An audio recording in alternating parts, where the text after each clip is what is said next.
السلام علیکم ناظرین، آپ دیکھ رہے ہیں اخوت نیوز اور میں ہوں آپ کا میزبان میاں امتیاز۔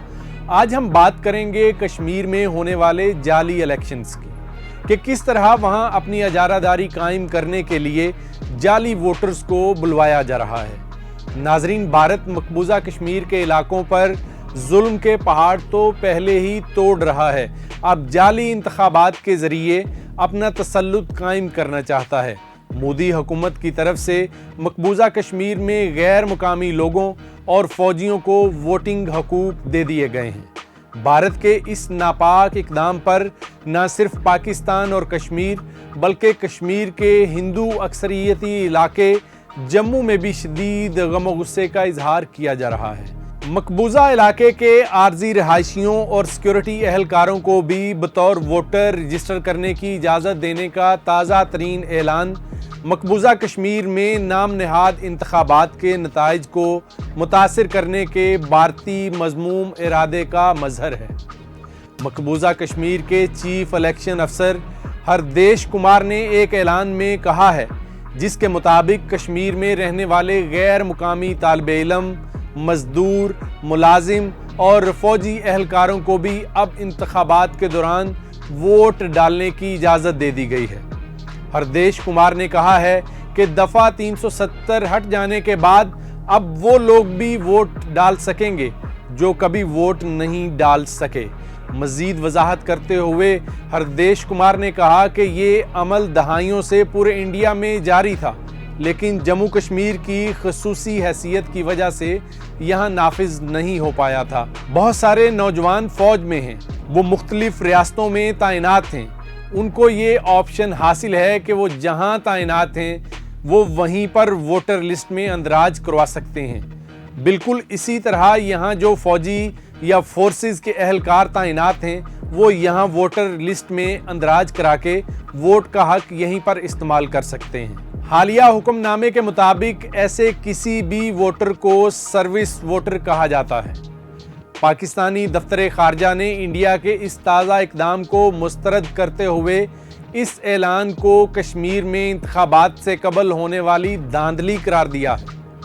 دفتر خارجہ کی جانب سے جاری ہونے والے ایک بیان میں کہا گیا ہے کہ فوجیوں اور نیم فوجی اہلکاروں سمیت سبھی عارضی باشندوں کو ووٹنگ حقوق دینے کا اعلان انڈیا کے ان عزائم کا مظاہرہ ہے جن کے ذریعے وہ یہاں ہونے والے نام نہاد الیکشن پر حاوی ہونا چاہتے ہیں۔ بیان میں 2019 کے بعد سے انتخابی حلقہ بندی اور دیگر تمام اقدامات کو غیر قانونی قرار دے کر عالمی برادری سے اپیل کی گئی ہے کہ وہ کشمیر میں ڈیموگرافی تبدیلی کرنے کی برملا کوششوں کا نوٹس لے۔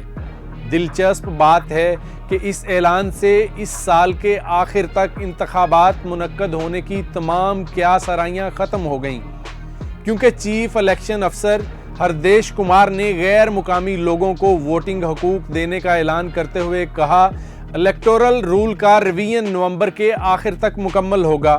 دسمبر میں سخت ترین سردی اور برف کی وجہ سے انتخابات نہیں ہو سکتے۔ واضح رہے 2018 میں بی جے پی اور پی ڈی پی کی حکومت اس وقت گر گئی جب بی جے پی نے سیاسی اتحاد توڑ دیا اور کشمیر میں صدارتی راج نافذ ہو گیا۔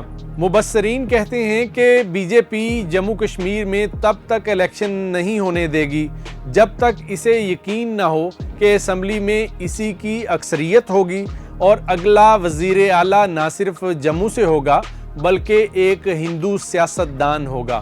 اس اعلان کے خلاف دائیں بازو کی ہندو قوم پرست جماعت اور بی جے پی کے سابق اتحادی شیو سینا نے مقبوضہ جموں کشمیر میں احتجاجی ریلی نکالی۔ ناظرین، اس اعلان کے خلاف جہاں سیاسی طور پر بھارت میں ہنگامہ برپا ہوا ہے، وہیں سوشل میڈیا پر بھی شدید غم و غصے کا اظہار کیا جا رہا ہے۔ نتن نامی ایک شخص نے ٹویٹ کیا کہ 25 لاکھ بھگتوں کو ووٹنگ حقوق کے ساتھ جموں کشمیر میں بھیجا جا رہا ہے۔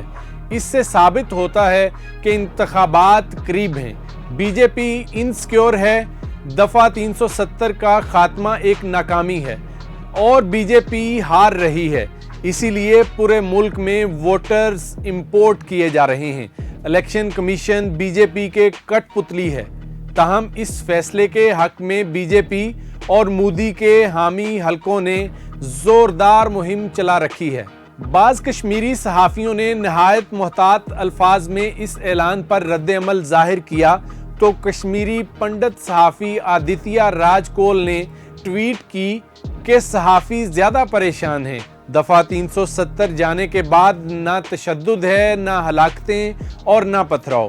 اس کا مطلب اب سرمایہ کی ریل پیل نہیں ہے اور یہ لوگ سچ لکھنے پر مجبور ہو گئے ہیں، چاہے تو ترنگا لہرانے کی بات ہو یا ووٹنگ حقوق کی۔ جمہوریت بہت چبھتی ہے۔ ناظرین، سوال یہ ہے کہ کیا بی جے پی اس قدر عدم تحفظ کا شکار ہے، اسے انتخابات میں ووٹرز امپورٹ کرنے کی ضرورت ہے؟ تو جواب یہ ہے کہ اس فیصلے کا اصل مقصد آہنی ہاتھوں سے جموں کشمیر پر حکومت کر کے کشمیریوں کو مزید بے اختیار بنانا ہے۔ ہمیں کشمیریوں کو نہیں بھولنا چاہیے اور بھارت کے مذموم ارادوں اور اس ناانصافی کو عالمی سطح پر بے نقاب کرنے کے لیے ہر پلیٹ فارم استعمال کرنا چاہیے۔ ناظرین، اگر آپ اس طرح کی مزید ویڈیوز دیکھنا چاہتے ہیں تو دیکھتے رہیے اخوت نیوز۔ اپنے میزبان میاں امتیاز کو اجازت دیجیے۔ اللہ نگہبان۔